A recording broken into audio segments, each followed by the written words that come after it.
Bonjour, je m'appelle Yves Laberge. Je suis candidat à la mairie de Québec. Je me trouve en ce moment dans un quartier universitaire, si on peut dire, puisqu'on est près de l'école de design de l'Université Laval. Je suis près de la TÉLUQ, qui donne des cours à distance. Je suis près de l'ENAP.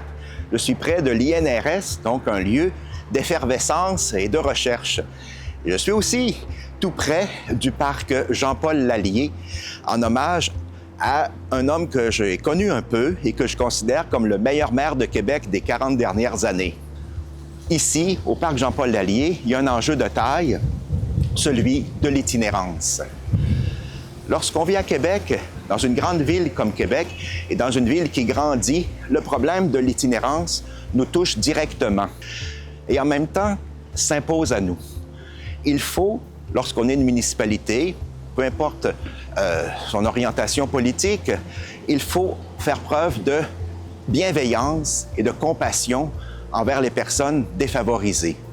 Il faut se rappeler aussi, ça c'est la Déclaration des droits humains qui le dit, tous les hommes, tous les humains, toutes les femmes, tous les enfants ont droit à la dignité. Et de ce fait, on doit s'assurer que les personnes, riches ou pauvres, nantis ou défavorisés, puissent vivre d'une manière digne. Et nous devons les aider à arriver à cette dignité-là. Alors, chacun a des droits, et lorsqu'on dit que tout le monde a des droits égaux, mais ça veut dire que même les personnes que l'on ne remarque pas, même les personnes qu'on sent exclues de la société, ont quand même, elles aussi, des droits. Or, avec la question des droits, qui sont garantis par les constitutions, viennent aussi des devoirs et des obligations. Et tout comme les personnes qui vivent autour de nous ont des droits, elles ont aussi des devoirs et des obligations. Et parmi nos devoirs, il n'y a pas que le devoir du citoyen d'aller voter, mais il y a aussi le devoir d'être un citoyen utile, un citoyen qui apporte quelque chose à la société, un citoyen qui s'intègre et qui vit pleinement au milieu des autres. Ultimement, on pourrait dire que le devoir ou le devoir principal du citoyen est celui d'être utile aux autres, de rendre service et de s'entraider dans un effort de solidarité. Et en même temps que les citoyens ont des droits, qu'ils ont aussi des devoirs, c'est-à-dire une incitation morale à adopter une certaine conduite, eh bien aussi, les citoyens, oui, ils ont des droits, ils ont des devoirs, mais ils ont aussi, comme tout le monde, des obligations.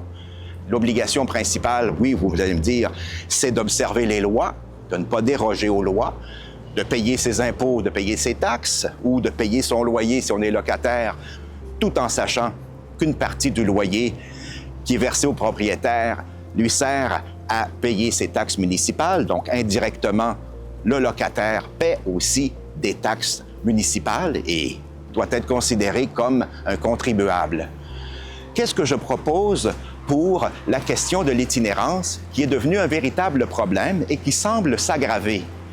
Eh bien, pour cela, je pense qu'il faut regarder la situation d'ensemble avec plusieurs enjeux combinés qui se sont multipliés, qui se sont aggravés au fil des ans. Pour toutes sortes de raisons, et je ne pense pas qu'on puisse en jeter le blâme à l'administration actuelle. On a, oui, une augmentation de la pauvreté, une augmentation de l'itinérance. Il y a aussi le fait que de moins en moins de personnes qui ont des maladies mentales ne sont pas prises en charge par les hôpitaux ou par le système. Il y a aussi beaucoup de gens qui veulent échapper au système ou qui ne veulent pas être soignés. C'est leur droit, mais en même temps, ils ne doivent pas devenir une nuisance. Et l'exemple du parc Jean-Paul Lallier est particulièrement éloquent. Pourquoi? Mais parce qu'il y a beaucoup de gens qui vivent ici et qui ont adopté cette zone pour y résider d'une manière partielle ou constante. Et je crois qu'à ce moment-là, ça pose une question très délicate et très embarrassante. Qu'est-ce qu'il faut faire avec l'itinérance? Parce que si un parc qui est en principe, un parc doit être ouvert à toute la population, et il ne faudrait pas que certaines catégories de citoyens, de citoyennes, comme les femmes, les enfants, se sentent en danger ou se sentent mal à l'aise de fréquenter un lieu comme un parc public. Je crois donc qu'il faut faire preuve à la fois de bienveillance, de compréhension, mais aussi de vigilance, parce que tout comme vous et moi, nous ne sommes pas au-dessous des lois, nous ne sommes pas au-dessus des lois, et nous sommes redevables au sens de la loi. Autrement dit, même les personnes les plus défavorisées doivent être prises en main, s'il le faut, si leur comportement prouve qu'elles constituent un danger ou une nuisance pour la population ou pour la santé publique. Il faut à ce moment-là que l'on puisse les prendre en main, les aider à ne pas devenir des nuisances ou à ne pas tomber dans des problèmes encore plus graves.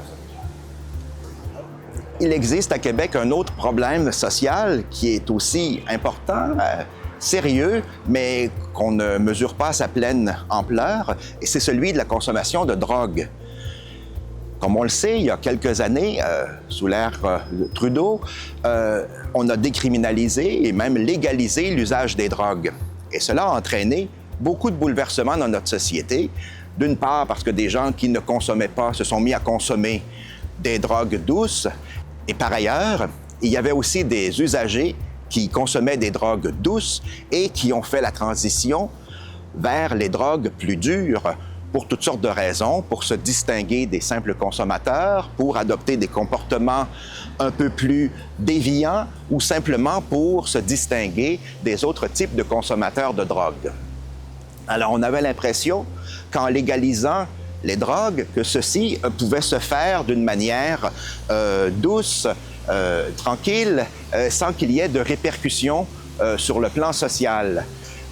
C'est évidemment de l'aveuglement parce que la consommation de drogue, peu importe le type de drogue, crée des addictions, crée des problèmes financiers, individuels, comportementaux.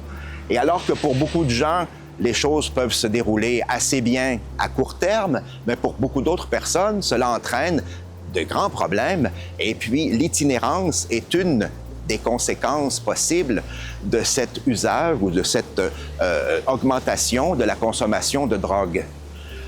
Il existe déjà beaucoup de services pour aider les personnes qui font usage ou consommation de drogue. Et la Ville de Québec, dans un cadre légal où l'usage des drogues douces vendues dans les magasins autorisés est devenu légal, eh bien, cela entraîne, qu'on le veuille ou non, que ça ne plaise ou non, qu'on en soit conscient ou non, mais cela entraîne différents problèmes sociaux qui sont devenus beaucoup plus criants. L'exemple du parc Jean-Paul Lallier, qui devient à certains moments de l'année un refuge pour les personnes défavorisées, montre bien la gravité et l'ampleur du problème. Que faire? Quelle est la solution? Une meilleure prise en charge des personnes itinérantes et aussi que l'on puisse collectivement réfléchir aux manières de mieux aider les personnes itinérantes qui sont tout à fait libres, mais qui doivent en même temps respecter les lieux, la population, les usagers des parcs et des autres lieux publics de manière à ce qu'il y ait une cohésion, mais surtout de manière à éviter que ces personnes itinérantes soient toutes confondues et considérées d'une manière univoque, alors qu'en fait, chaque cas est particulier et chaque cas résulte d'un grand désarroi. Il faut en même temps rester optimiste, parce que si une personne aujourd'hui est à la rue, peut-être que demain ou après-demain, elle pourra réintégrer pleinement la société par du travail ou par des activités qui la rendront utile, mais qui lui permettront de retrouver une certaine dignité perdue.